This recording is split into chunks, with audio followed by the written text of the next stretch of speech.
Good evening and welcome to the West Podcast for episode number 11. With me tonight, I have two co-hosts. I have Zach Baker and I have Anthony Gerkovich. How are we, lads? Going all right, Pap? It just got better. Welcome to the podcast. So tonight we have, and we've just been talking prior to the podcast and the episode, we have, for the first time, we don't even have a running sheet, so anything could go on tonight. We're going to whiz through some results first off. We're going to talk about the longest day that took place last Friday, and then we'll just see where the episode takes us. We could be on for 20 minutes. We could be on for an hour and a half. We'll wait and see how we go. How's that sound, guys? 25 minutes setting up. Well, Yeah, we have to wait for Zach to sort his stuff out as per usual, but we got there. I You know, it think, only Pap, took you him need about- to confess that it's been a challenging week and you're fried. You're done. You've had I enough. pretty much am, yes. So Yeah. as you know, you rang me yesterday when I was at Bunnings and Mate, I wasn't in a great mood. mood. I wasn't in a great mood. Mate, it was mean, I tell you. Hate to be the kids. They Yeah. got belted. It was a fun trip to Bunnings. I went down to get a couple of bits and pieces, and seriously, about 2 hours later, we were still walking around Bunnings. So yeah, it went well. But I love Bunnings, don't you? Are you on leave yet, Pappa? I'm not, mate. No, I don't finish till my last day is now Christmas Eve. So Oh, no way. yeah, I know. What about Gerca? You're on leave, aren't you? Supposed to be, but like you just run short. Didn't chest the tape today at close of business, so we'll be just logging on tomorrow morning and doing the final few pieces, unfortunately. But if Yeah, you're that's what working happened. golf, are you really working at all? Haven't worked a day in my life, mate, in 32 years. Love it. Absolutely love it, Gerca. And that's why he drives through that crappy traffic every day, because he doesn't have to work when he gets there, I think. Mate, I just go there and just talk to people and talk about golf gear and, yeah, you get paid for it. It's amazing. The hardest part of his day is the drive into work. It Well, is. I tell you what, Telling. mate, for the listeners, right? I'll tell you, when was it, Gerk? Wednesday or Thursday? Last Thursday. I was supposed to go and see Gerka for a fitting, right? So I get myself organised, get ready to go, jump in the car, look at the map. Yeah, plenty of time. I should be there by, 12:15, 15 minutes early. Beautiful. I think I rang Gerka at about 12:15. Said, mate, I'm still on the Westgate Bridge. I've got no chance. Now, So that's a it lie. was, what time was it then? Go on. No, there was more language in there. Oh, there was plenty of language in. Yeah. Let me tell you. Keep 'Cause it when the maps G-rated tells for me, our like- junior listeners. Oh yeah, no, couldn't. There was lots of not great He language in wasn't there. happy. He wasn't happy. I wasn't. I mean, you look at the maps, goes, hour and a quarter, beautiful, beautiful. And I said to Gerka at the time, I said, I don't know how you do this every day, because you got to drive through that every day, do you not? Yeah, it's about an hour and a half on a good run. Hour 15 good run, hour and a half average, and at worst it can be 2 hours a day. I reckon when there's an accident or something, the worst I've had, I reckon, was 3. And this is from Point Cook to Mulgrave. Mulgrave's where the office is.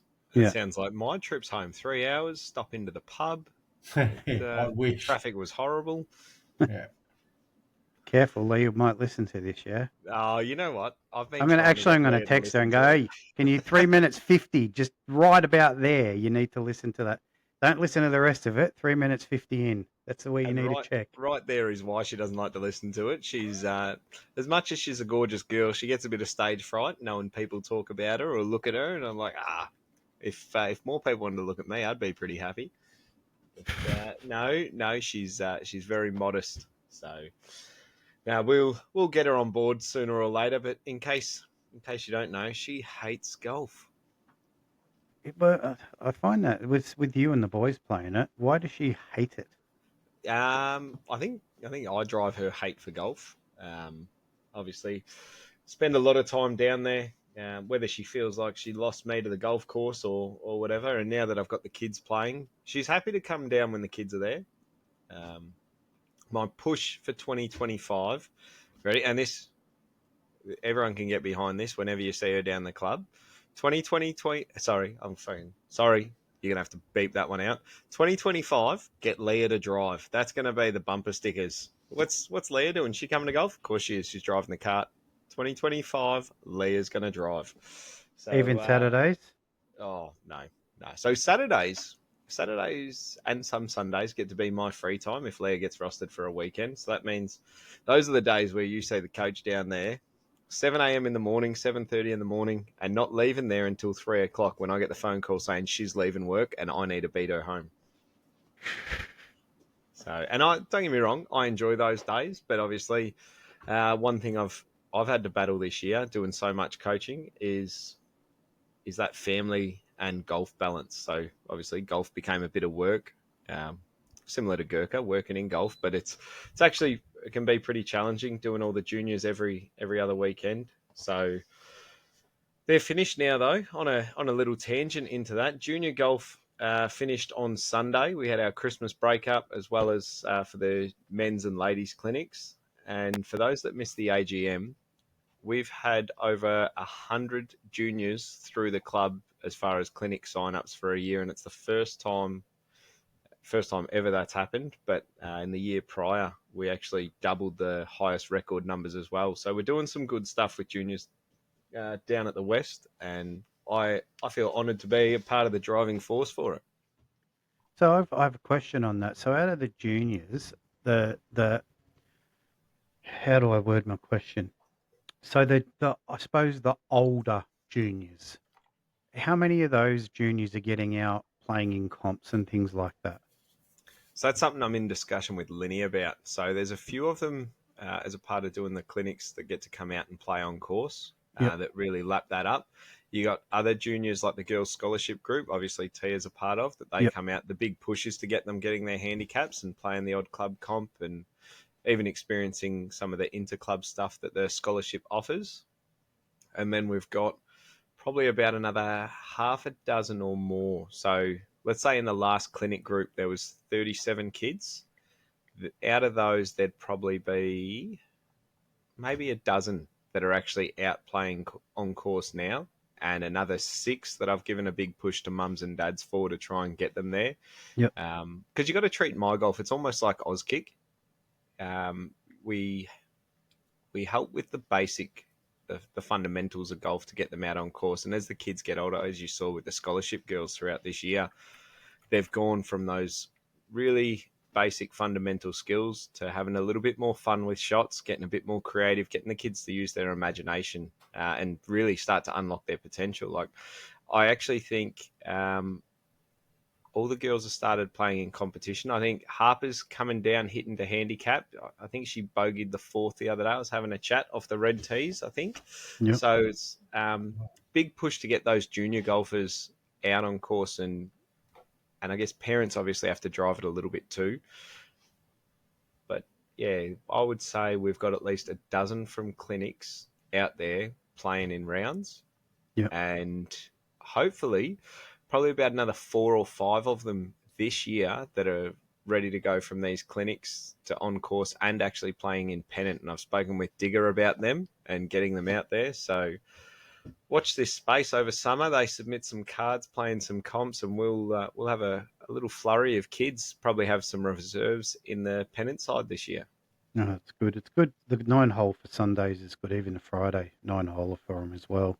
Oh, absolutely fantastic. And I think since the last podcast, we hadn't spoken about the scholarship girls meeting we've had. Is that right? No, I would say not. No. No. So we sat down with the whole scholarship group. Mercedes, she was heading the meeting, and anyone who's been involved with the Golf Foundation and the Girls Scholarship will know her face. And I spoke about a couple of the struggles we had as a club, and that immediately got put back onto us that our junior girls' numbers are as high as they've ever been. Yep. So they go back through data through Golf Australia and things like that, and they're going, you're actually doing fantastic there. Like, forget about these other little struggles you might feel like you're having. They're more my golf struggles as opposed to scholarship struggles. Where you've got girls out there, all of them have obtained a handicap this year. All of them have played competition. Yep. And because we're obviously a big pusher in the 9-hole comp, because kids, realistically, 18 holes is a big stretch, especially if Yeah. they're walking. Yeah. And I relate that to all the parents. I say, if you get out after school, even through the colder months, come down, play a few holes, and just get used to it, Mm. because golf can be a really long day out. And if anyone asks, or if Leah asks anyone, just let her know it does take 6 to 7 hours. 18 holes, 6 to 7 hours. You can be held up. It's really slow play on the weekend. Depends who you're playing behind. Yeah, exactly right. Exactly. I was first off the tee. No, we were the slow group. We were just taking our time marking it. But yeah, I was really taken back to hear that we were doing that well. I was actually in shock, and obviously I pretty well solo handled the girls' scholarship this year as far as obtaining the grant, and getting the girls involved. And as you heard, like I asked you if Tia would be interested in coming out and doing it, and we got her on board. Yeah. So I was really happy we got a good following, and we actually they've because of what we've done this year, they've given us the opportunity to double our girls' scholarship numbers for 2025, Oh, nice. and have a real big push. So we've got the holiday program coming up, starting on the 18th of January, and I put the feelers out, and I've said if anyone knows any sisters that want to play, like say some of the boys that come down, I see some of the sisters tag along, I say put them in. It's 5 days. Saturday to Wednesday we're going to do so, just a get into golf sort of feel, and for the kids that play golf, just that mid-school holiday refresher. And yeah, like even granddaughters, like we've had, my granddaughter, she wants to play, like let's have a look at Pat. Good old Pat Mullins, he does some good stuff down at the club. I think he might have wrote a good bit of paperwork for the club, might be the constitution or something similar like that. Yeah, So pretty much wrote that single-handedly, I think. yeah, and did a fantastic job. So Pat's granddaughter Hazel, I couldn't contain myself, and I hope her parents don't listen to the podcast yet. I hope they do for the podcast, but I let the cat out of the bag at our Christmas breakup. Hazel, from I think we set it to about 30 meters out. We ran the Sky Track, a nearest to pin competition, so we can run a full competition of 100 people if we wanted to. So we set it for 30 meters out, and she hit it the closest out of everyone. Now we've got teenage boys, we've got the girls' scholarship group, the ones that were there, and she put it to 1.5 meters. So you got 3 goes at it. So it wasn't like it was just a one-shot fluke. You had realistically 2 warm-ups and then a good crack. You got it dialed in. She put it to 1.5 meters from 30 meters out. And when she won, because obviously we give out prizes and the like, I had to let the whole crowd know. For those that don't know, we've got scholarship funding for next year. We're going to continue it. And Hazel, she is the first new one to be granted a scholarship for next year. So she'll get her bright yellow shirt that we see the kids running around in, the scholarship hat as well. So I'm really chuffed to be able to hand out more scholarships this year and start driving not just juniors, but junior girls in the sport. No, it is good. I mean, like you said, touched on Tia does it. So my daughter does it, for the listeners who doesn't know who Tia is. And she quite enjoys it. She's got her handicap. She's got out, played multiple rounds on the Sunday comp. She likes a 9-hole Sunday comp, so we get out there. She was lucky enough to win 2 of them this year, which was great for her confidence anyway. And she has a good days and bad days on the course, like we all do. So, but it's something she enjoys, and we're going away over Christmas down the Ballerine, as we always do as a family, to our on-site caravan, and she's bringing the clubs, and we're going to go and play a couple of the really nicer courses down there. So we're definitely going to have a hit at Port Arlington. We play that quite often. It's a beautiful course. Might shoot down to Kaluas, and we'll go across to Queenscliff, play over there. So a bit of golf while we're away, which will be good. But yeah, it's definitely piqued her interest in the sport, which has been good. So hopefully all the hard work and the good work you're doing, mate, does pique the girls and the kids' interests like it has hers. So, and I'm sure it will. So Yeah, it's been a we'll good get the result. school holiday numbers in, but it, as I'll say, as a coach, to hear you say Tia wants to bring the clubs, I feel like there's a positive influence in golf in her life there. Yeah, she's already And it's packed, ready to go with the clubs, mate. They're already, what she needs is ready. The clubs are ready to be put in the car. so it just shows everyone's starting to take an interest. And you spoke about our confidence when we had our little closing speech. A few of the parents come up and spoke to me. We've got a bit of an introvert group. Obviously, golf's very, very internal. It's normally played just by yourself. Most people just go out for a social round by themselves on their days off from work or whatever. Yeah. And to hear so many parents say this is the sport they do, they get out of their shell more here at golf than they can get at school. Like their teachers can't get them to do this. I feel touched that we're having this kind of impact. And like, obviously people are talking about it because the numbers are growing. Like we had a waiting list and had to open up more and more spots this year, more clinics than at the start I was probably prepared to do. So we're now working from 7:30 till I think it's 1:30 in the afternoon every other Sunday. So it's good, really good for the game, really great for the club. And obviously people's confidence, it's not just the golf side of it, it's the mental side of it and all the other friendships that are forming. Like I love to see the kids. So we closed with an Ambrose event, which is probably one of my favorite formats to play, and it takes the stress off your shoulders in that you've got teammates that we can all work together to try and achieve that goal. And all the parents' feedback was, this is unreal. Like I didn't know, so many parents don't know it's a game you can play. You come out with the kids and do it. Like you'd be surprised. Like just keep score instead of playing. The kids beat me. They team up on their Ambrose teamer too, and they go, "All right, Dad, we'll take you on." And yep, they absolutely towel me. So I push him back to the red tees now, and I need Ryan off the white. Start getting him looking independent, but yeah, really open up that challenge for him. Yeah, no, it's good stuff. It's at the end of the day, it's good for the club because it's the future of the club. No juniors, no golf club in 20 years. Yeah, well, that's it. And a few of the juniors said, "You know what, Coach? You would look really good in Mizuno gear." And I said, I really think I would too. I really like the blue and white, the flying bird. I really think it suits me. It's one thing we've had in the pipeline for a little while. I really like the Mizuno caps. I don't know where to get them from. Do you know anyone, Pappa? Mate, there is a website. You can going to say the same. Golf Box, Drum and Golf, Boyle's Golf Shed. They're all there. They're all there. So feel free to knock yourself out, Zach. Jump on and go to your heart's content, mate. I might be able to even sling you a little discount code. Actually, on that note, did you register on the QR code from the challenge day? We did it right then and there on the tee box. Because there was discount codes associated with that registration as well. So I actually... But when I did it, it didn't come up saying, "Congratulations, you're now a brand ambassador for Mizuno at Bacchus Marsh West." I think it was, you get 20% off. Just don't tell your wife or something like that when you do your shopping. Yeah, look, and you've chosen some choice words there. Brand ambassador. We do have brand ambassadors. There's significant criteria to be accepted onto the program. We can take that chat offline, not off this forum if you like, Zach, and discuss it in more detail. Definitely. Brand ambassador. Jesus. It does have a ring to it. It does.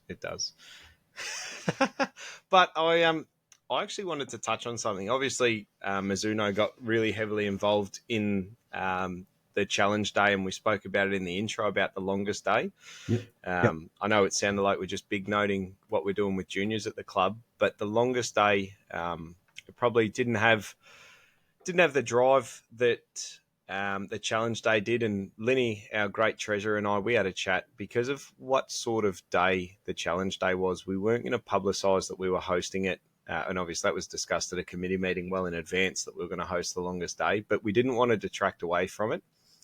We still managed to pack out our sheet for the longest day. So and we actually heard lots of cars tooting. Lenny was putting up posts saying, "Toot your horn when you see the golfers," and a few people that were out there for a social round are like, "Look at all these crazy people tooting, trying to put me off." But no, they were out there tooting, knowing that we were doing the Cancer Council's longest day. Now, I didn't know this, but I got excited before. So as a personal note, everyone knew we were going to... my challenge was to do 180 holes in one day. There was a couple down at the club.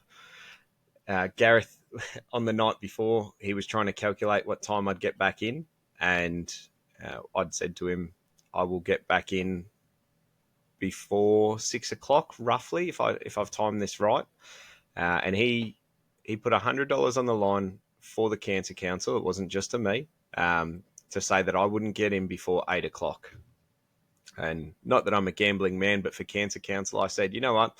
If I do take longer, it's an extra $100 I donate. I love to donate to the cause anyway. Let's go for it. And then I found myself, we finished recording the podcast that night, just about 11 o'clock or something. And we made a challenge too that, because it was coming up $1,000, that if we hit 2,000, a tattoo would come my way. So we finished the podcast. I get into bed. Takes me a little while, but then all of a sudden I wake up at about 2 o'clock, 2:30 in the morning. I cannot sleep. I'm stressing about what Gareth said, and I'm going, what if I do take longer than 8 o'clock? What if I can't actually finish it in the amount of time and I've calculated this all wrong? So start to stress a little bit. I'm trying to talk to my wife. She's saying, shut up and go to sleep. And all of a sudden it hits just before 3 o'clock, and I said, I'm getting up. So I head out there 3 a.m. in the morning, and night golf ball lit up on the first tee. And a few people know currently battling a wrist injury at the moment. First swing, I thought to myself, I can't do this. I felt the same pain I felt when I went out for a practice round with Robbo, and I went, I cannot do this for another 179 holes. Took a few practice swings, and over 10 rounds of golf, taught myself to swing with an interlock swing as opposed to the 10-finger swing, just to stop that little bit of extra wrist hinge on the follow through, and it helped. We got through 180 holes, 2 rounds in night golf, 8 rounds regularly played, including a competition round, which I know we'll talk a little bit about results, but yours truly, you know what? The podcast does bring you a win. 9 holes count. Got around, did the full 180 holes, and was back in at 4:44 cooking the barbecue for all the other guys out there. So 31 other players. On a fundraising note, I hit $2,248. And the club, I actually thought was just shy of about $8,000. Bacchus Marsh West Golf Club raised $8,204 for Cancer Council. As far as, we'll call it, last minute sign-ups, people getting behind, reaching out. You know, it's on a bit of a different thing. We're actually reaching out and asking for donations, as opposed to, obviously, Challenge Day. You get the shirts, you get the Luke Duck covers, all the rest of it. For this, it was, guys, will you dig deep for cancer? And obviously, we had 32 people asking the same question, and altogether raised $8,204 for our little club. And we only had 32 people. There's some clubs that had over 100 people doing this. 72 holes was the challenge. And in the morning briefing, we had, I reckon, about 10 to 15 golfers there who were all in carts that said, I'm coming out. Our challenge is to do the 36 holes. And this being my 4th year, I said, 36 holes, I understand. I can see your sign-up sheet. That's what you've signed up to do. 36 holes is what most people are going to do on a golf trip. 36 holes is enjoyable. I'd love to see everyone here challenge themselves to either 54 or 72 holes. I think we had, so out of 32 of us, there were 26 that signed up to do 54 or 36 holes. By the end of the day, we had 26 people complete 72 holes or more. Like my teammate from the West, we had James Williamson. He ended up piecing together 100 holes, and I think it was only, correct me if I'm wrong, it might have been 28 holes in a cart. So he was actually waiting for me at the end of my 9th round and paired up in a cart, and he goes, I'm coming round with you for your last round. He'd finished his 72 holes and he'd come to do more. So few times throughout the day, I was hanging my head. I actually didn't think I could go on. As I said, the wrist pain was pretty bad. The mental fatigue, I'll say the loneliness out there, just booting around, was pretty rough. And then remembering why we're out there and what we're doing. It is a challenge. It's not supposed to be fun. It's not supposed to be this enjoyable golf trip feel. You're doing this for a good cause. Pull yourself together, keep your chin up, and keep soldiering on. And everyone knew what I was doing and called me through, and gave me a pat on the back as I was going. And those little bits definitely helped in the darkest times. The moment that ball hit the cup, though, on the 180th hole, just probably as overwhelmed as I've ever been in golf. Is probably the only way I could put it. Very, very emotional. I had my son there, Ryan. He came round for the last round. Jack Cowan jumped in the cart. He was there for my last round.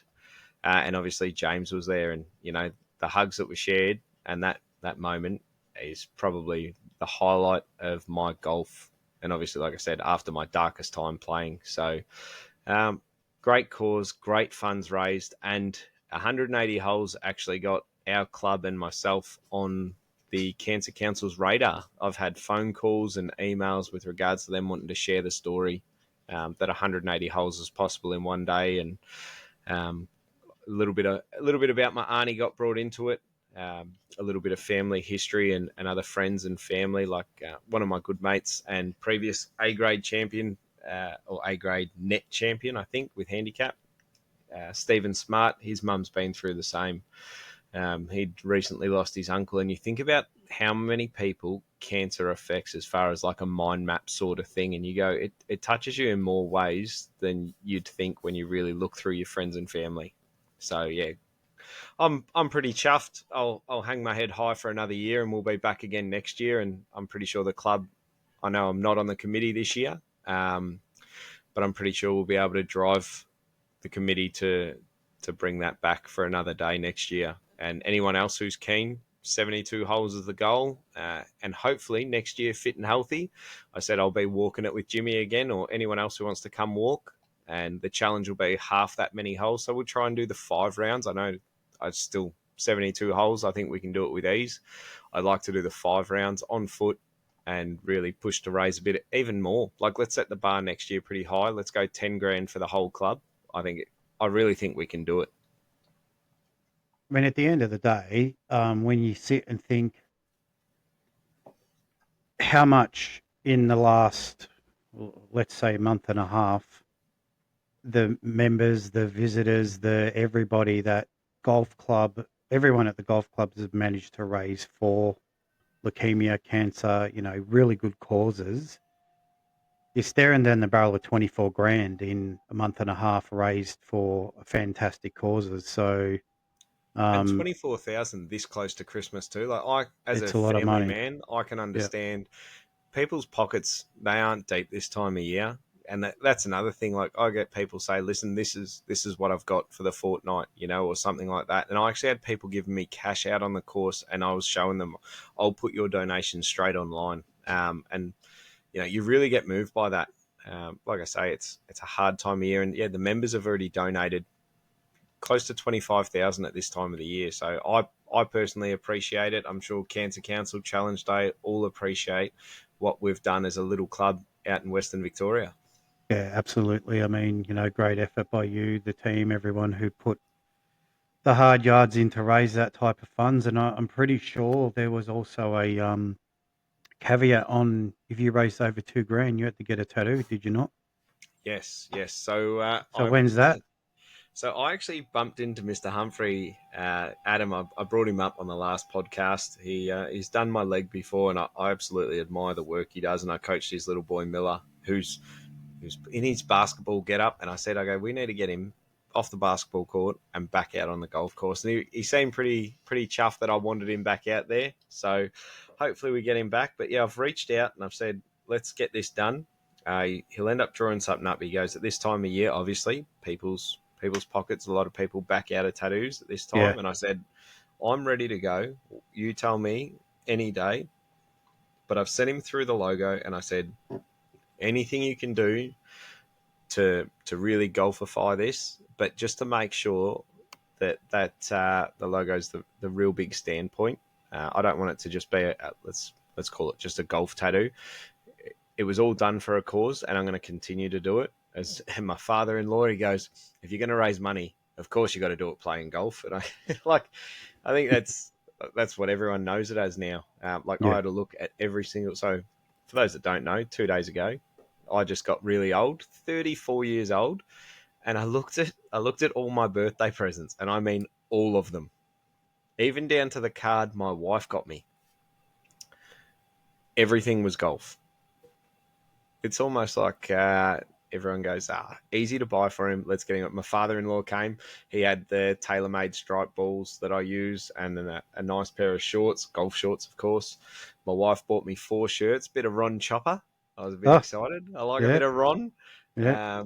And my kids are like, "Oh, Dad, you're Ron. Imagine if you had Ron's hat." Now, it wasn't Ron's shirt. It was the party polo. But I looked through and I was like, this is some awesome gifting. Really, like, I enjoy golf. I almost wear golf clothes every day because I'm down there coaching or whatever's going on. So, but I feel like it is now that stigma I'm slapped with that it is, Zach, golf.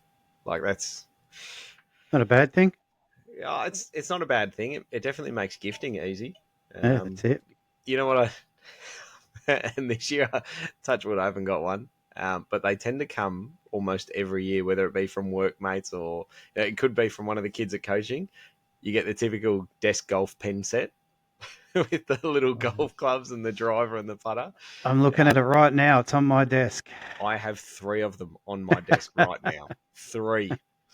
But yeah, it's been it's been good. Like I say, this whole journey, as far as we'll go, cancer council, coaching, how now life feels like it revolves around golf. Like we said at the start, let's get Leah to drive in 2025. That's what we want. You need a sticker. Yep.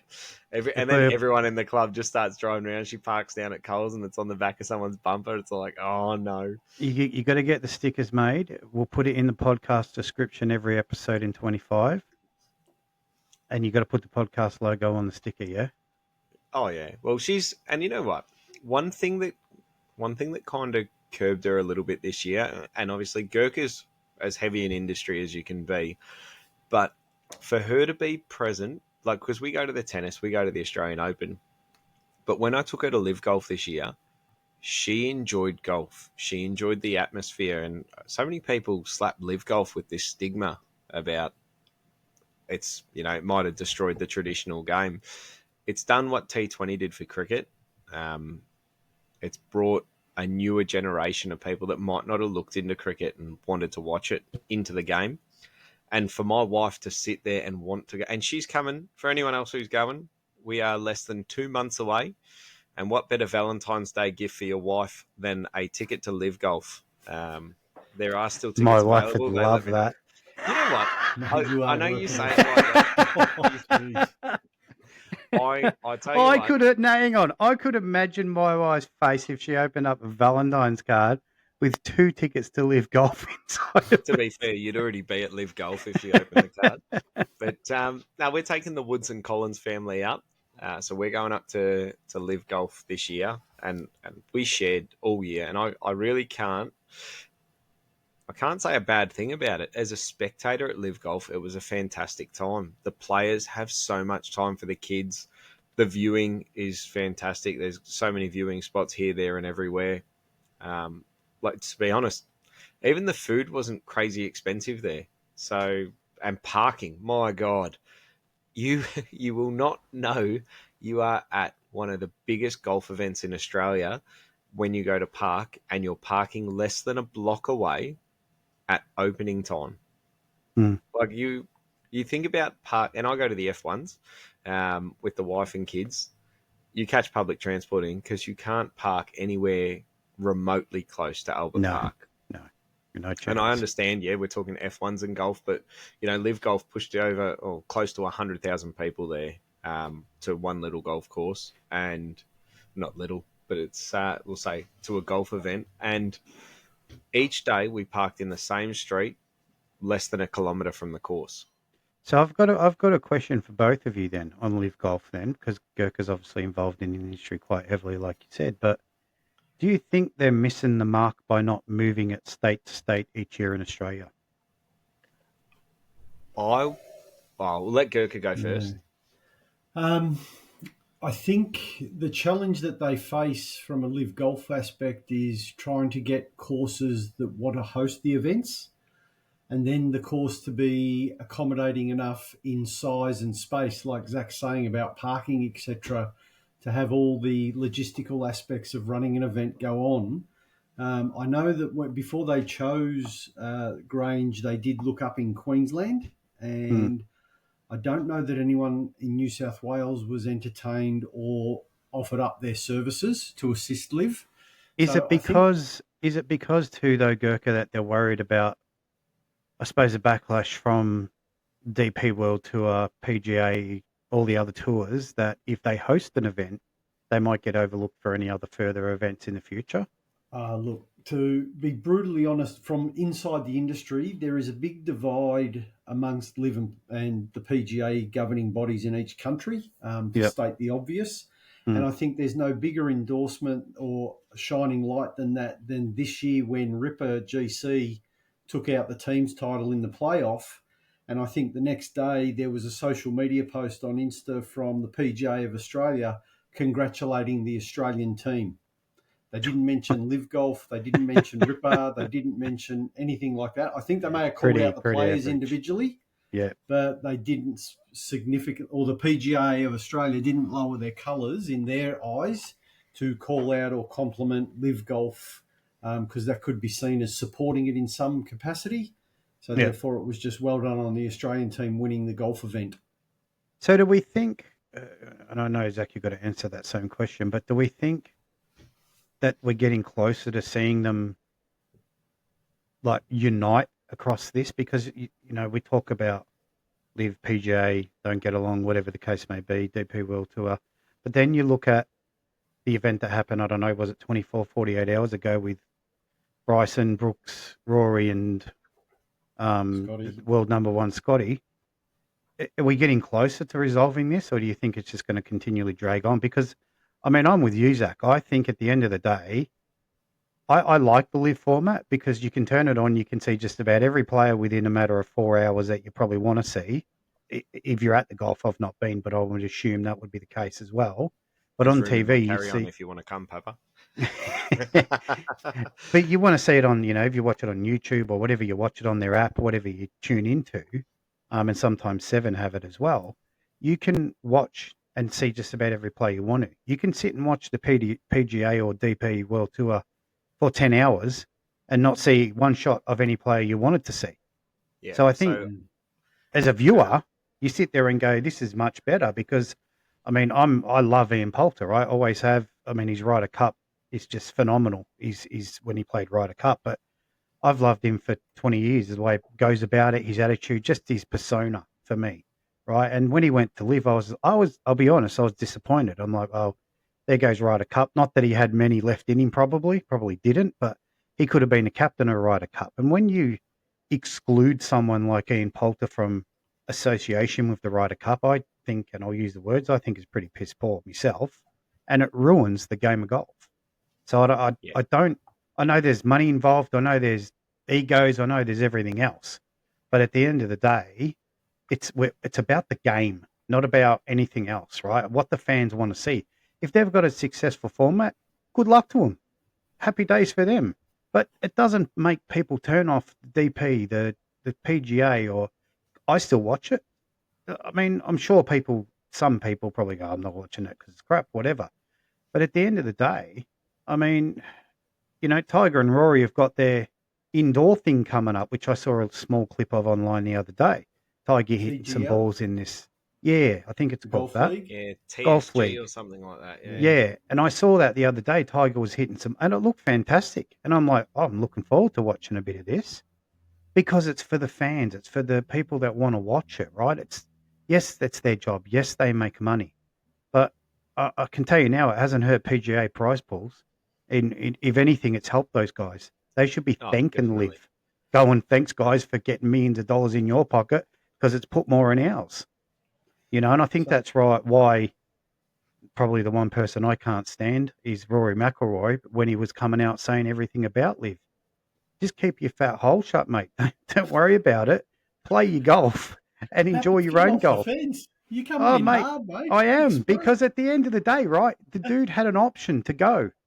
They Yeah. they they offered him a big blank check and said, "You want to come," and he didn't. So shut your mouth, go and play your PGA events, and just live your life. Don't just ramble on. And I was very glad when Monahan kind of said, "Oh, we're going to look at partnership," and Rory went all quiet and started bagging his best mate. So anyway, that's my take on Liv and PJ.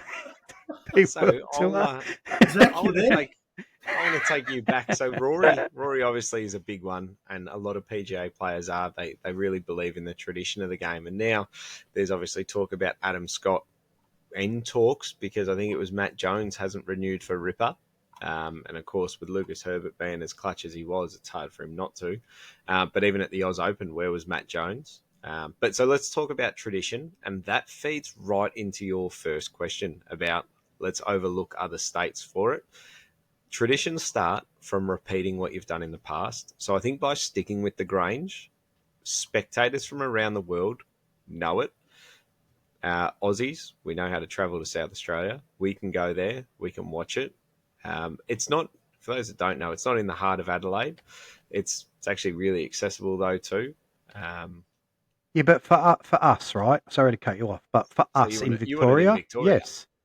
No. So But if you like have a look your at the point Open, is, yeah, hang on. Your point is, it's accessible to people, right? So we can drive there because it takes us 8 hours.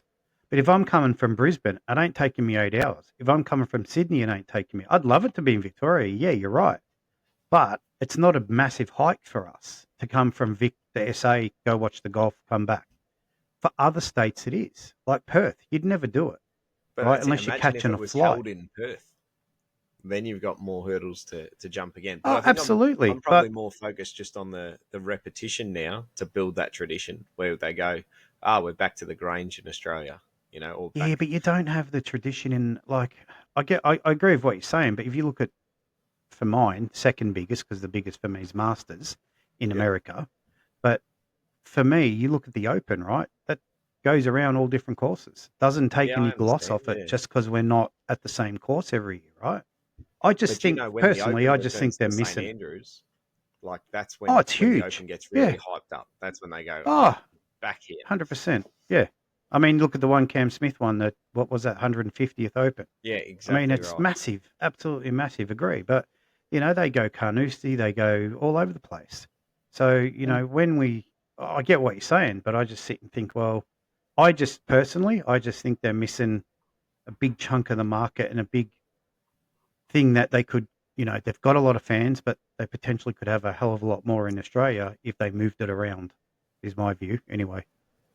Yeah, and I think the issue is, Pap, the courses don't want to be seen to be supporting Supporting it. Yeah, Live that would be Golf. my thought. That's what Yeah. it is. And because they're all endorsed and backed and governed, I guess, by Golf Australia. I'm sure Bacchus Marsh West Golf Club would be right. We'd have them. Yeah, well, There we you still go. haven't got Min Woo Plenty of Lee out here. parking. I did tell Min at the Aussie Open. I said, mate, if you do have a short round, we'll host you out there. He still hasn't visited. I haven't heard from him. He hasn't hooked up on the socials yet. So I guess you come back to Pap's initial question: are they going to join? They should be joining. When that is, though, we don't know. It's dragged on this long, and I don't think it's just from where I work within the industry. I think it's widely known that PGA guys are saying that Greg Norman is I guess, the oil that won't mix with the water, and the reason why they can't come to terms or get to agree on when they're going to come together. Why Just is that though? Do we know why? There's a belief, and look, you can pick this up on socials or internet anywhere. The belief, because Norman's been very vocal in his want to have a Rebel Tour start probably 20 odd years ago, and was shut down. I can't recall the last time Norman played an event in Australia because I think he got offside with Golf Australia or the PGA. Yeah. So he speaks his mind. He puts his opinion forward. He's very forthright. He's very successful in business, and Yep. I think it can come across as offensive and potentially put people's noses out of joint. And I've seen the words that they've used on social media calling him divisive, and seeing that they've just advertised there's going to be a new incoming replacement for him. Yep. I think the PGA are warming to this because it's someone that they could potentially work with. And I think I saw a rumor that it's someone from the baseball industry in the USA Oh, okay. that they're Right. talking about. coming in. So they're going for more a CEO-y type, not a Yes. know yes, anything about golf type. Just run it. Yes. Don't. Yeah. Right. So you It's talk about a rogue league. Wasn't that the way the European PGA, which is now DP World Tour, got started? Wasn't that an offshoot from PGA where they said it's not going to work? Mate, I do not know, and I'm trying to think about. I could see how that could possibly happen because of the travelling time to the USA to play in the USA for the European guys. They go, well, let's just start our own, Yeah, and that's exactly obviously what right. they did. Mm. You know, It's all so very interesting. I mean, like you said, if they've shunted Norman now, and that might be the start of the wheels actually starting to turn in the right direction for the fans too. But I mean, if they do, I mean, I hope they keep both formats, right? It gives the opportunity for. I mean, my view would be to get rid of the team format, play your 36 holes a day in both shotgun starts, so you can look to see where your players are, who you want to watch, and you can tune in to watch. And I'm hoping it gets a bit more TV time, because sometimes it's a bit tough to watch it. It's not on Foxtel, it's not on KO, it's not on anything like that. You can obviously get on the app and pay to watch it and watch the Is this replays Live and all Golf? that stuff. Yeah, yeah, Yeah, so 7 Plus normally telecast them live, or they did for the whole year, I'm yes, pretty sure. yeah. yeah, They they do, did. they do. But what I'm saying is, I mean, you can't. It's on 7 Plus if it's in Spain or wherever. It's at 3 o'clock in the morning, right? You can't record it either, unless you've got a digital set top box separate to Foxtel. So for me, being Foxtel user for forever, I mean, I record everything on Foxtel, so it'd be nice for it to be on the pretty much dedicated golf channel that Foxtel have now. They don't call it the golf channel, but it has got golf on it nearly 24 hours a day in some form. So it'd be nice Yeah. to be able to have Live on there as well as the DP and the PGA. And you talk So about ease to watch. It's probably the biggest highlight when you compare like Cam Smith's 150th Open. I watched every shot of that, Yeah, same. So did and I. Yep. the downtime in between where they flash to the leaderboard and this and that. I think that's really where Live Golf has hit this mark with the shotgun start. You talk, there's always a 100%. shot being played. Yep. They're flashing hot replay. This is what you've just missed, even though it was Yep. just on the leaderboard. It is really enjoyable. Yeah, At you're the right, course, because you it's sit on non-stop one hole action. for 4 hours and you see everyone. It's Yep. just bang, bang, bang. There you go. Yep. And then, of And course, on if the it's a final day, PGA, you're sitting at that same hole for 8 hours, mate. You might not see everyone. You know what no, I mean? exactly right. It's Exactly. a very different format, and you're right, because when you watch the Live, it is just non-stop action, right? And that's what you And the watch crowd sport feel. for. Yeah. Yep. Crowd feel was completely different. So I'd actually never been to we'll call it a PGA event. So Oz Open, I took Mitch and Harry there on the Thursday, I think it was. Whichever day I came back with that putter I called Harry, he'll remember. But anyway, so we went there, and I get the vibes from Liv. I go, let's enjoy. We'll back a few players. We'll have a bit of a laugh, and the players were pretty interactive, but nothing compared to Liv. I think the Liv players are now completely warmed to the idea that that's the way they're playing golf. Bigger crowd interactions. Expect the big cheers when you hit a great shot. It's not just the little golf clap. There's cheers. There's people screaming mashed potatoes and all this other great stuff happening. Um, and I really think that's why my wife enjoys it, who's not a golfer, who doesn't like golf. The appeal's there because of how different it is from watching the Open on TV, shot by shot. You watch it for 8 hours or more, sun up to sundown. So, yeah, Yeah, but good it's spectator also sport.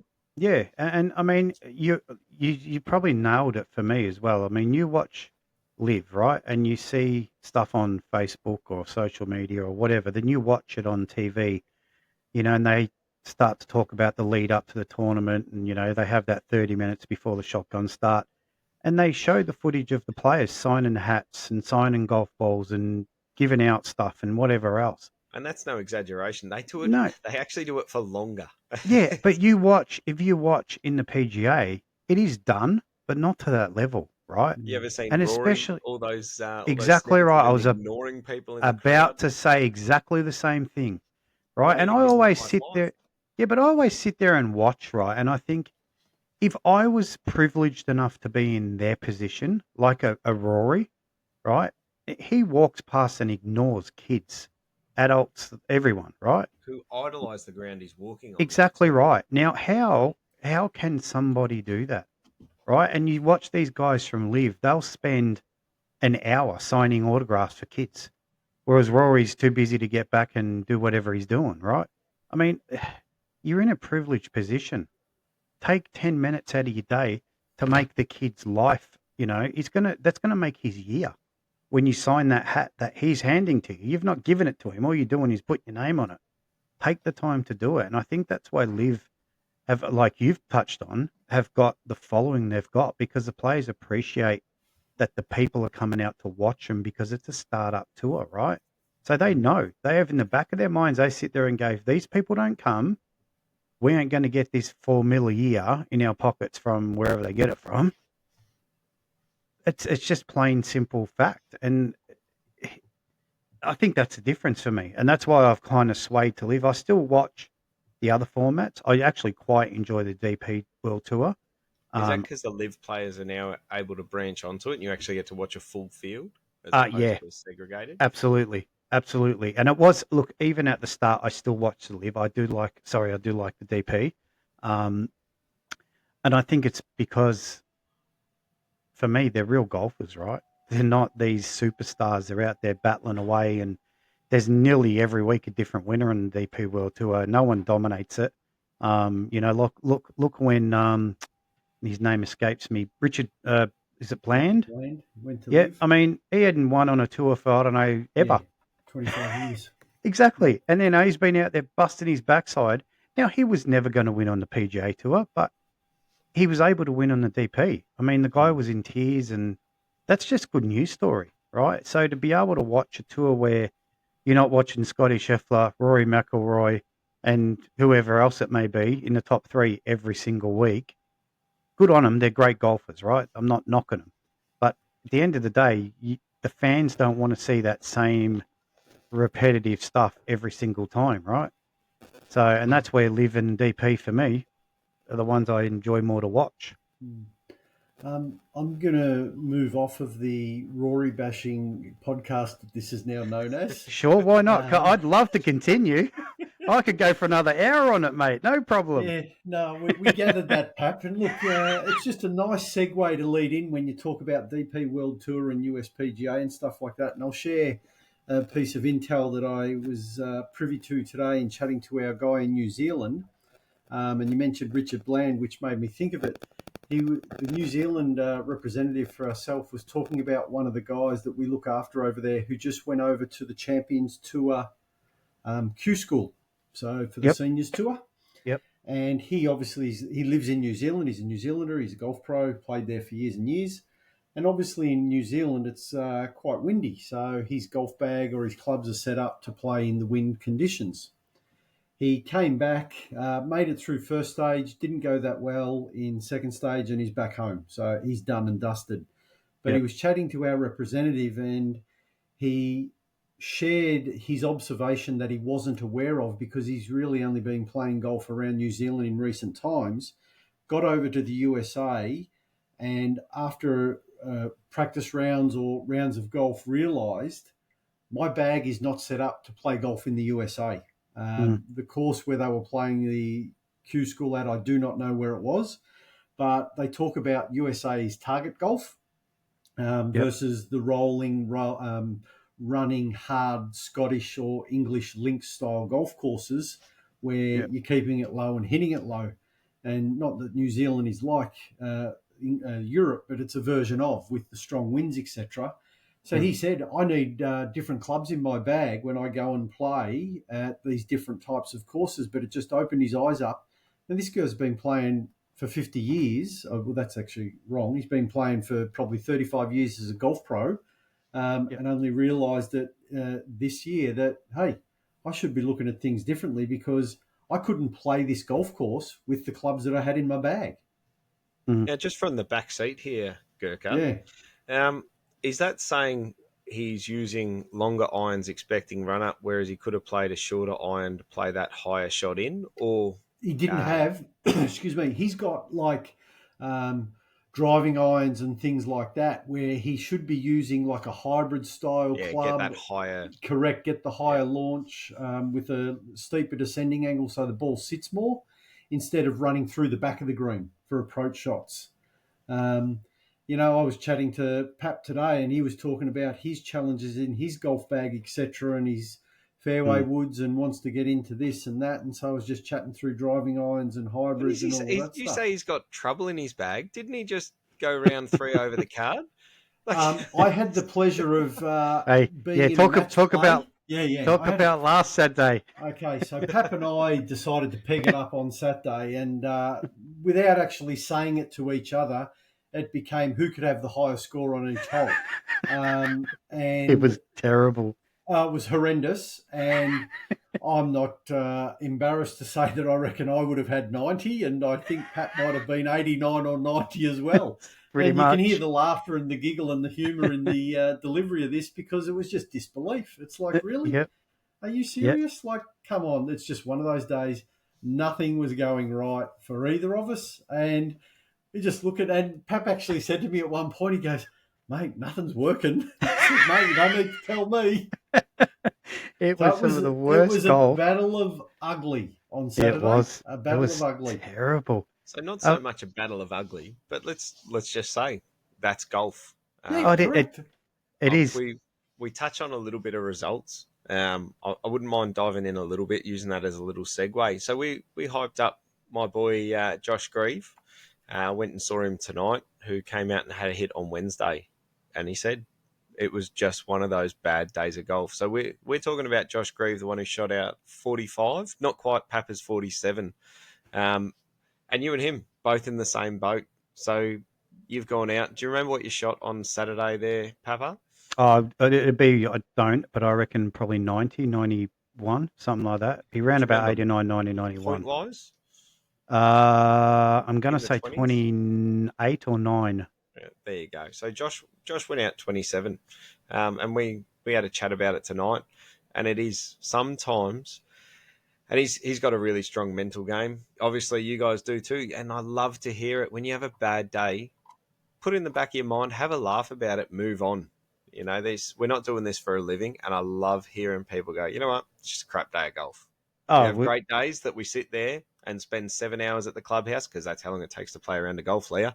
And you sit there and you talk over all these fantastic shots you have, but then next week you can come out, the next day you can come out and go, golf just comes back and bites you. Oh, Moose said to me, it was Moose, said to me after my round, what did you shoot today? A bit excited, thinking I'm going to say good score. He said, or did you come back down to earth? And my response was, from 40,000 feet in the air, mate, I came back down to earth. Let me tell you. Didn't deploy. The parachute didn't open. Not at all. It stayed closed all the way to impact. Yeah. It was not a good day, let me tell you.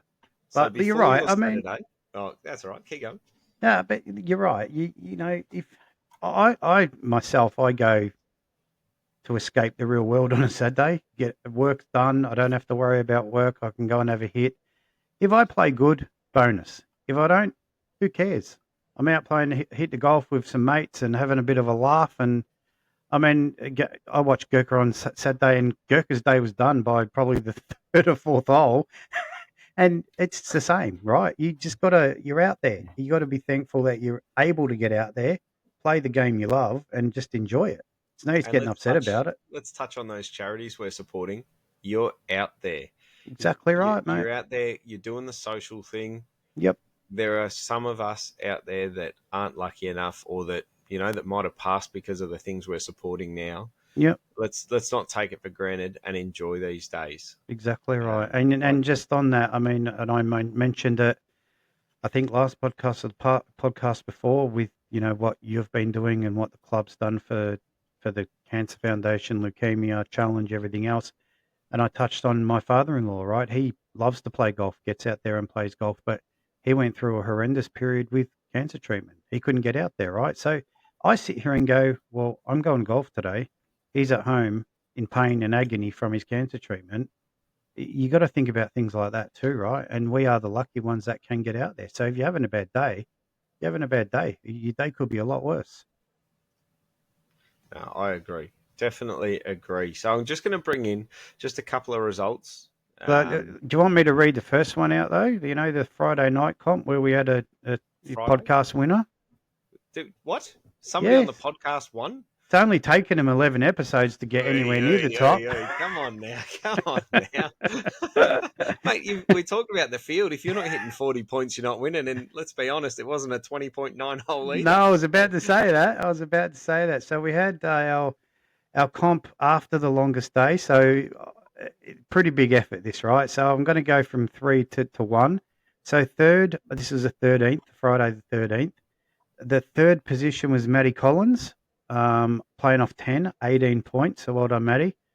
Second position was also on a countback, 18 points, Nick Scher off 30 handicap. And the winner for the day was our co-host Zach Baker off 9 with 19 points after playing a horrendous amount of golf during the day. So he's able to come through and shoot a pretty good. Was it front nine? Front nine Yeah, you played on? just the front nine. Yeah, go the Front nine. coach. Whoa, we love the coach. And that was a double on the last. A double on the last. 2 over going on the last, and you got a bit tight around the neck there, mate. Did it? I think so. I think so. No, it was. I actually, to be honest, there was so much golf going. I played with James Williamson that round. I was more concerned about getting through 180 holes. So we're like the whole thing for the longest day is don't mark a ball, don't do this, and we are still smashing holes at this point. Like I actually think this was hole, I want to say 55 to 63, something Yeah. like that. So Yeah. we're not halfway, like a quarter of the way through the day. So that when you played the comp round, was Yeah, it? that was right. So that was Okay. after, Right. as soon as Lenny opened up the shop, we got our cards sort of about then. Yep. But I'd like to give an honourable mention in there. So Phil Homewood, all the way down in 11th, but 14 points. He was doing the longest day as well. So and James, we spoke about him. He also got 14 points doing the longest day, and Josh again 13. So like when we're doing the longest day, we talk about the things we're not doing. It was hard going, and I was a man on a mission. Let's be honest. I didn't even know I shot 19 points until we put the card in, and then as soon as we did, we're straight back out there again. So, real world was getting in the way, and we were there for a cause. The 9-hole just happened to fall in line. But I'm going to feed that in. So let's go to that Saturday. I think you're talking about there. I'm going to read. We're going to start with D grade. So we had a lot, and I mean a lot of people out there on Saturday to go out to D grade. I think we had 78. Yep. 78, I think it was. So if we start here at D grade, we'll go Aaron Florimel, 35 points. Well, 35. So obviously conditions were tough. Malcolm Princey come in 35 as well on a count back. Now it was actually second to fourth was all 35 points, all count back. And Sparkles Mullins up there, 36 points, took out D grade first spot. Done well. Oh, you forgot equal third. Oh, no, I said equal third, didn't I? No. Oh, sorry. Third Gonna was get Nons. yelled at, Sorry, mate. Nons. I'm telling Nons. ya. The new VP, Ilona Stapleton, otherwise known as Nons, and little Nige. Nige was falling in behind. I actually ended up having a round with him on Wednesday, but more on that later. So good work, Nons. So tied second from second through to fourth. Good on you guys. Now C grade, we had Hugh McDonald, 34 points. He would have been absolutely smoking up them fairways. I've seen him. He bumps and runs, gets up, goes. He's actually out there most days having a practice. Then we had Mick McLeod, 36 points. So come in square with the card. Not to be outdone by the dam diver himself, Ray Harris, 36 points as well. So good effort for the C grade. Moving up to B grade. Now, whenever I see this guy's name, I smile. Shawnee Callaway, the first round I had with him, he was using golf as also a means to keep fit. So it was like golf was getting in the way of his jog. And I mean, he was running. I think I was playing with Stephen one day, and we're in a cart, And I reckon Sean was running faster than us, hitting our golf balls and getting to the green. Like, he was a man on a mission. Absolutely brilliant. He also did the longest day. I think it was out at Gisborne, so commend his efforts. Good on you. Then we had Scott Balecki. I think he was warming up to show his son that he could do it. Young Rob comes down to the clinics, and he got 36 points as well. So both those boys coming in square with the card.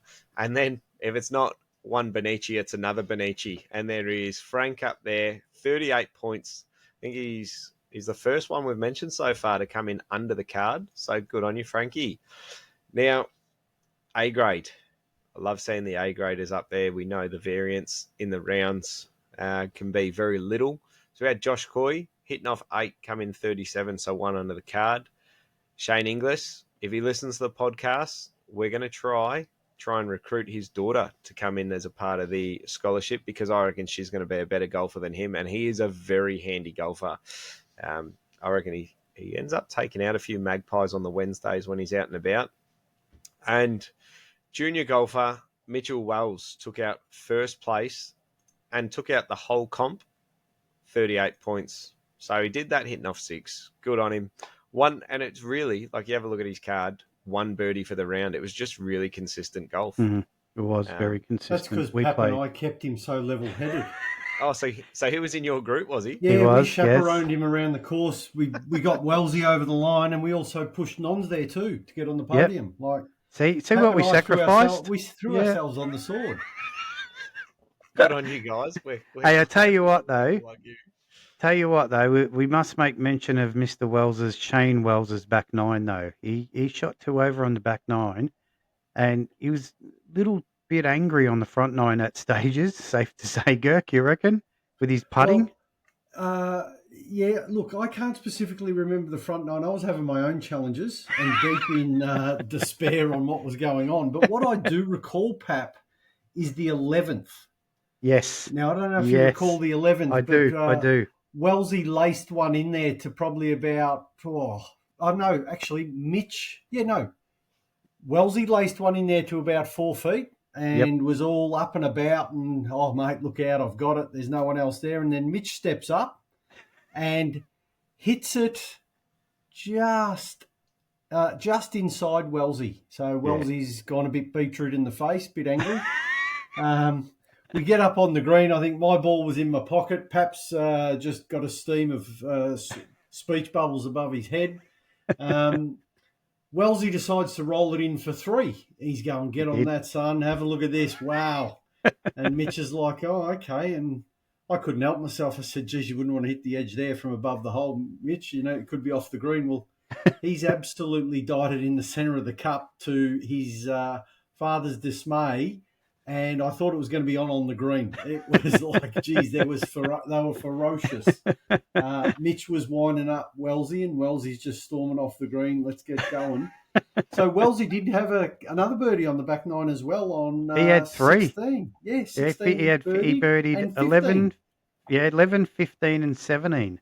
Yeah, that's it. Yeah. Yes. And I tell you what, that shot on 15, he's third. Yes, third into 15, nearly slammed into the hole. Yeah, it was. That was a ripper shot. He played very well on the back 9, Wellesley did. Very well. I was actually surprised he clearly under your mentoring, being a fellow left-hander, just worked and correlated with what he needed to have done on that day. Was it mentoring, or was it Pappa going, this is what I'm doing, do not do what I just did? Yeah, pretty much that. Pretty much. That's why I was hitting before him all day. I said, Wellesley, I'll just go first. Whatever I do, you do the opposite to. And it seemed to have worked most of the day. Yeah. They say that with golf swing, apparently. If you want to practice something, do the opposite or feel the opposite, and it'll correct it. Exactly. You know? Exactly. Now, have you got the results there, Gerca? I don't have them, mate. No, I'm not worthy. Not worthy. Well, you keep going, Zach. You keep going. I'll just keep. While I'm on a roll, we'll power through it. 33 players on Sunday, the 15th. And I swear to you, we were finishing the kids' clinic, and I'm just going to read out the first 3. So Terry the Smurf, he's at it again, and he was going toe to toe with Scotty Wentworth, and when they put their cards in, it actually listed Scotty as 3rd, even after he put it in after Terry. So we don't know what happened, but Anyway, Scotty got bumped down to fourth, missed out on his little voucher. Smurf takes out third. Andrew Gibbs, who'd just been out for a morning clinic and a hit, he came in with 19 points. Good on him. Now, Matt was standing at the pro shop and he He would goes, have been oh, there all day. so he was standing there. He goes, oh, I want to be a kid too, I want to come out and do it. And I was like, oh, just as you do, a little bit of playful banter. And I look at the scorecard later. He has lit up the course. He's come in. Now, I love seeing these scores. He's playing off 15. He shot 38 off the stick. Yeah, 2 bogeys. That was it. 2 bogeys. And How like do you do that? respectable bogeys, right? He did them on 2 and 8. Right, there is A graders that love going. You know what? A bogey on 8, that's a working man's par. And on 2, just realistically much the same. 2 can be a little bit of a tricky hole. 2 and 3 can realistically bite you there. But yeah, good on him. 22 off 15. Great round, Very, Matty. very good golf. And I've got one for you on that. On Sunday, I can't even remember what time it was. But old Moose is out there, right, having a hit. So I didn't play Sunday. But I thought I'll just have a look and see what the leaderboard looks like and see if I can see who's doing what, right? So I jump on and have a bit of a look. I see Moose start 2 points, 4 points, 3 points through 3 holes. So he's 9 points through 3 holes here, right? I'm thinking Moose is going to he's going to shoot a couple under here. He's going to rip this course apart. He had 17 points. He then went must have kicked in. 5-0, 4-2, 5-1, 5-2, 7-1, shouldn't laugh, 7-1, 4-2 for 17 points. But when I saw square with the card after 3, you're getting through the first hole, which you're always a bit rusty, yeah, right? And then you're getting through second with a birdie. He's had 3 for 4. And he's had Moose's warm-up consists of lifting that beer from waist high up, having a swig. So there's standing on the tee, yeah.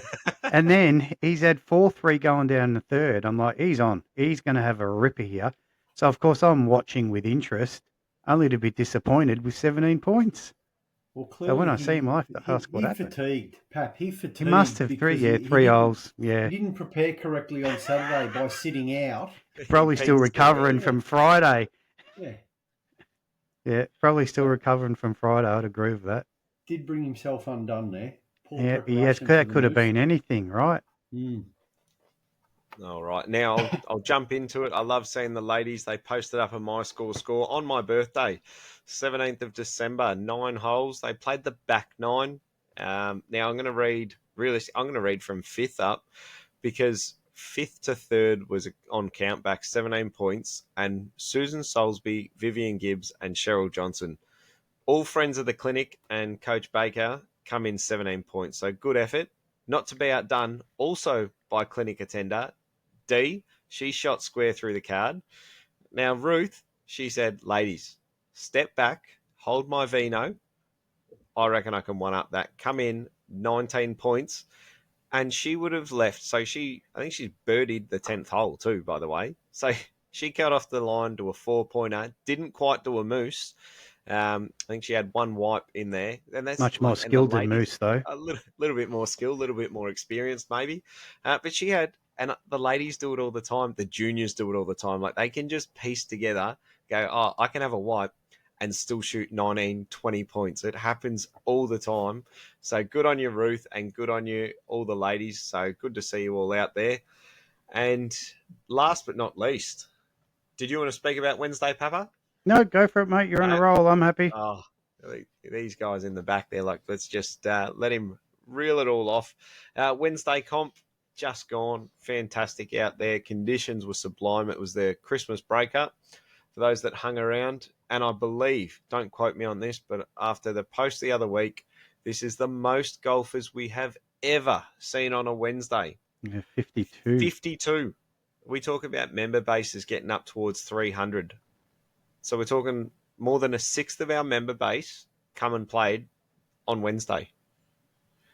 We had juniors out there. We had young, old. It was fantastic, realistically. We saw some Saturday appearances. I think I saw Robbo out there. I think he was out there. He he played a little golf, I think. He strung together a few holes, which was good. But we'll go into results. B grade. B. If you want to get on the board, once again, you better shoot under the card. Nev was taken by Brett Harrington, both on 38. Brett on countback, and then Les Chapman gets out there. He loves to stripe a ball for a mature fella. He has got some power in his swing. So 39 points, hitting off 19. So good on you there, Les. Not to be outdone, though, the A grade has come out. Jez Astora. Love to see him out there. He's definitely getting that new card of work in. 2 birdies, saw him come in 38, 2 under the card. Good on him. And Glenn he's Ryan. been playing some very solid golf, Jez. I've Oh, seen some scores, and his name's always been there or thereabouts the last few weeks. I've obviously good mates with Pete. He moved up to Queensland, but whenever I see Jez out, I I look at Dean, I look at the Cowan boys. You know, I look at Jez, I look at Pete. I go, is this the way my future is going to go? I really hope, that it's. I look at you and Tia. It's one of those things. Like, can we continue to keep our kids' interest in this until we're all mature and we still get to continue to do it together? So, and like Jez, like, let's be honest, he's not the springest of chickens, but he's not an old fella either. Like, I think we'll call him mid-30s. He'll correct me later. I'll see him on Saturday. But yeah, he's out there. He's playing off 4. Yep. So he's a wily old fox, that one. And I think I think the old Pete's down on the weekend. I think, yes, I did see him 10:30 with Jez. Yes, he's here on the weekend. So I'll have to hang around and say g'day. Yep. Always good to see Pete. But yeah, love seeing Jezza out there. And once again, he's one of those names that continually pops up. Magpies nearest to pin. If you get the chance, you see him in his group. If who is it? Who have we got? If we don't see Billy and Troy trying to they take pointers off him all round. He's like he's like, hey Jez, what would you hit here? I've seen it. They love it. They're like, oh. And that's why Troy came in. He's like, I was playing with Jez so much, I was just seeing what he was hitting and doing the same. So, good to see him out there and good to see him doing so well. I think that handicap's starting to come in again. Good weather. This is what we start to see. A few people's handicaps come in. Glenn Ryan took second place, 39 points. And our mate from down the road at Bottlemart, Robbie Iredale, who has been grinding. I see him out there chipping and pitching. He's had the chip yips. He's obviously worked on him a bit. Now, rare for him, didn't have a birdie on the round. Mm-hmm. And he hits a bomb. Really does. Can put himself in some great spots. So my guess is he's probably had a few blow by the hole, if not lip out. But a double to start, a double to finish, and he's come in 40 points. Good on you, Robbie. 40 points, super respectable on the day we had. And that concludes our results until Saturday. Now, I don't know what left we've got without a rundown. Well, I got just going off your results. So talking about till Saturday, Gerca, we have some Backsmash West royalty joining us Saturday, do we not? Yes, I've been fortunate to be in conversation with Rod Tat over in WA, and shared that he's coming over for a family member's event just before Christmas. This should be arriving tomorrow or Saturday morning. Yeah, tomorrow. And I coaxed him into coming down to the West, suggesting that he needs to come and see it, as he used to work there on the ground staff, I think his first full-time job. Yep, and then has progressed through the ranks as course superintendents and ground staff at courses at Cranbourne, at Woodlands, Yarra Yarra. He's now the head super over at Mount Lawley. So he's going to be fronting up with his younger brother, Ray. The 11:05 tea time. We'll have Humphrey, the 2 Tats, and myself. Yep. Closely followed by your good self, Pap. Yes. Garbo, Grego, and Evo. I've been able to rope Evo into it as well. So, unbelievable. And look, Zach, you probably won't know these names, but when we were playing back in the 90s, they were the regulars that we would get around and front around for our 18, and then probably go back out and play another 9 after our 18, just to make sure things were right, or where we'd gone wrong on our 18 for the comp. Yep. A couple of past club champions. There's actually that. that group has got a club champion in it, in every spot. Your group, has it not? Yourself, you've won one. Oh, Humphrey's won mate. multiple. Yeah. Ray and Rod have also won one each or multiple each, have they Yeah. not? Yeah. Yeah. Yeah, I think they have. But Jeez, you might Humphrey, have a bit of a gallery following you on Saturday at some point. yeah, well, mate, if anyone wants to carry my bag and watch me shoot 95, no drama. That'll be fine. But yeah, it'll be interesting because I believe, obviously, in chatting with a few people in the trade that know Rod over in WA and stuff, and I think actually he confirmed it for me. I believe that he may have fronted up for Mount Lawley to play pennant this year as well. But it is an irregular golfer. And I don't know if you can remember, Pap, the smooth, sweet swinging Oh, cat yeah. that he Yeah. is. Yep. He used to hit Hellishly it frustrating to watch and annoying. back in the because day. it's He just used so to hit it a elegant. long way. Yeah. A long way back in the day when we didn't have these fancy drivers and everything. Do you remember? And tell me if I'm dreaming this or not. Yeah. Do you remember him carrying a type of graphite-faced Yonex driver? Yes. Yeah. Yep. So Yonex were way ahead of their time, were they not? Yonex, was it Yonex or Prokenix? I'm thinking in the I'm 90s when I started in the industry, there was a driver. It was a one-piece green khaki carbon fiber driver, and I reckon it was called IGS 300. Yeah. Off the top of my head.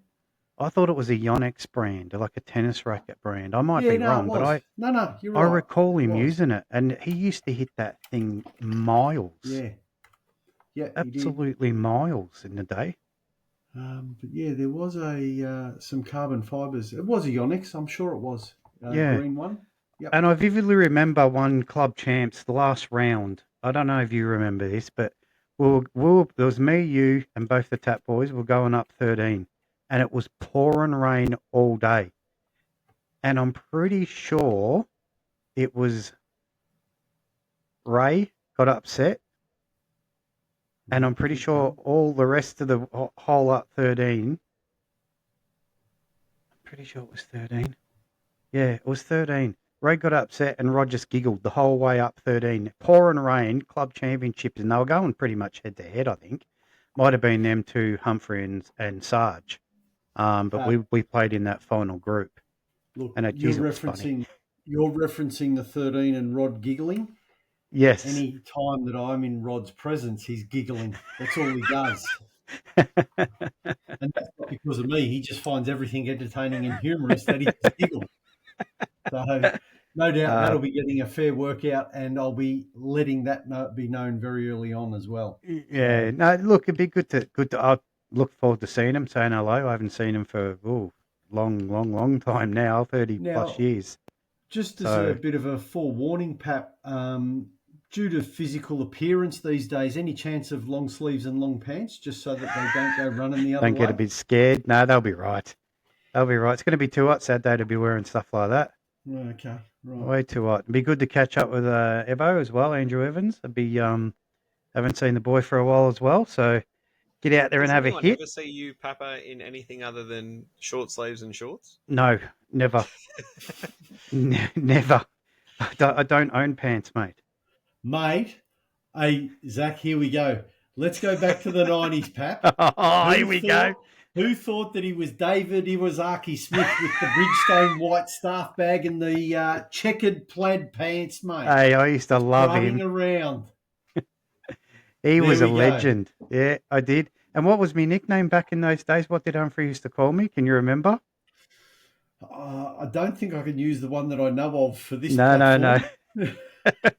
So go, you share. I can't. Do you remember when the nickname Catwalk took center stage for a while? Yeah, Catwalk it was, because you were dressed to the nines, and the hair was the mullet flowing out the back as well. Yeah, of course. Back in the 90s, you had that mullet. Yeah. The old mullet. Yeah, well, I had to make the most of it. I knew what was coming, right? I was going to say, I couldn't imagine you with hair, Pappa. Yeah. I had very long hair back in the day, mate. It was long. It's all migrated now, from on top of your head to below your chin. Exactly, mate. It's, definitely gone off the top.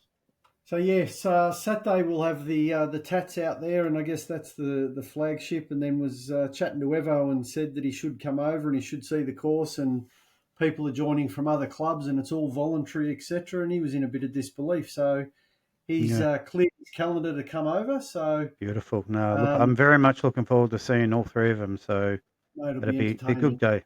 Yeah, it It'll will. be It will. entertaining.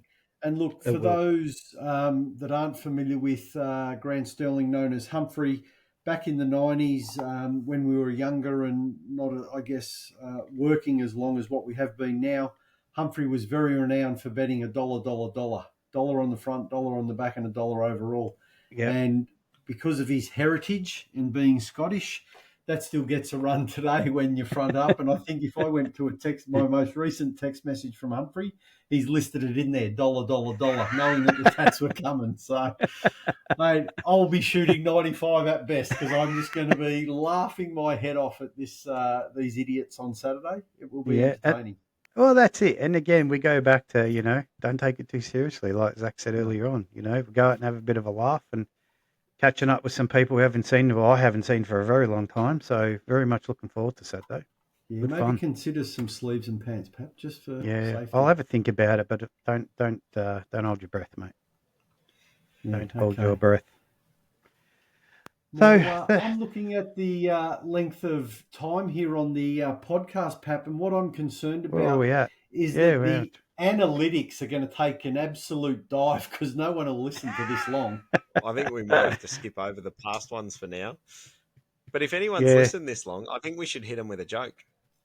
Can you just There it is. hold 2 seconds? Hold 2 seconds, and you can, because I just got a couple of things that I've written down that I wanted to personally cover off. If you give me 2 seconds, so there's two things I want to cover off. They're both kind of the same, but for me, I'm not sure whether I'm sure a lot of people do know. My boy Bailey spends a lot of time down at the golf course, volunteering his time, and that came about through him doing a course at school in horticulture, and the golf club have been, fantastic with allowing him to go down on a Tuesday and a Thursday and help out the boys on both those days. He's been doing it for 2 years. He absolutely loves it, looks forward to it every single week. He's like one of the guys now.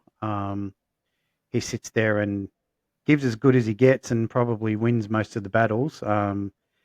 Johnny Apples was trying to give him some stick yesterday, and he come out well ahead of Johnny, so it was quite amusing to watch. But for me personally, not only the golf club, I'd like to thank for allowing him to do that. I would like also to thank the boys that he spends the time with on a Tuesday and a Thursday. I won't mention all their names because I'm in fear of forgetting somebody, but you all know who you are. It is personally extremely appreciated that you put the time in with him, and also the patience with him. I personally thank you, and I know he loves it, and he thinks the world of every single one of you. So thank you for that. And just on the kind of the same note, but a little bit different, Digger Cowan, I just wanted to make a special mention with him. For those of you that don't know my son Bailey, he does have a slight disability, but the amount of effort and time and patience that Digger has put into Bailey, in especially the last probably 6 months, has got Bailey from pretty much picking rubbish up and filling holes around the golf course on the tees and divots and things like that to um, mowing the practice green, teaching him how to use, the mower and things like that. So, and Bailey just absolutely loves Dino. So I just, again, it's a personal call out, but from me, Dino, thank you very, very, very much. It does make a massive difference to Bailey. He's very proud of those little achievements that he makes when he's out there helping everybody. He come home today and he said, "Did you see me green?" I'm like, "Yes, mate, you did a really good job." "Yep, looked grouse, didn't it? Looked great, Dad. I know what I'm doing now." So he gets very excited about it. And to see him get excited about something like that for me as his dad, is outstanding. So just a quick shout out to all the volunteers that do put the time in with him. Thank you. He loves every one of you. And Dino, thank you, mate, for what you've done, especially the last 6 months. So that's me. I just wanted to chuck that in there because coming up to the last episode of the year. I just didn't want to miss the opportunity. No, that's all right. I did hear that's his baby, and you can definitely, obviously, it doesn't always get the attention it needs, and we use it nearly week in, week out, and I've personally noticed a difference since he's taken it over. Yeah, oh, that's good. I'll be sure doing to some let him know that. fantastic stuff there. I let him know. I seen him down there. He did, yes. He told me. He said, "Yep." I keep trying to drag him out. I said, "Mate, if you get a break from work, you should come play a hole." And he just laughs and just keeps driving off. Well, he's very concerned that no one's going to water it over the Christmas break while he's away down the caravan. So he's like, "I hope someone waters it." I said, "That they will, mate. They'll look after it. Don't worry. They better mow it." I'm like, "They will." Don't stress out. So he's very proud of it, mate. So which is good, really good. All right, I just got a short one just to sign off here. Little joke. It's probably not going to get your knee slapper there, but we've started to do tea flips and things like that.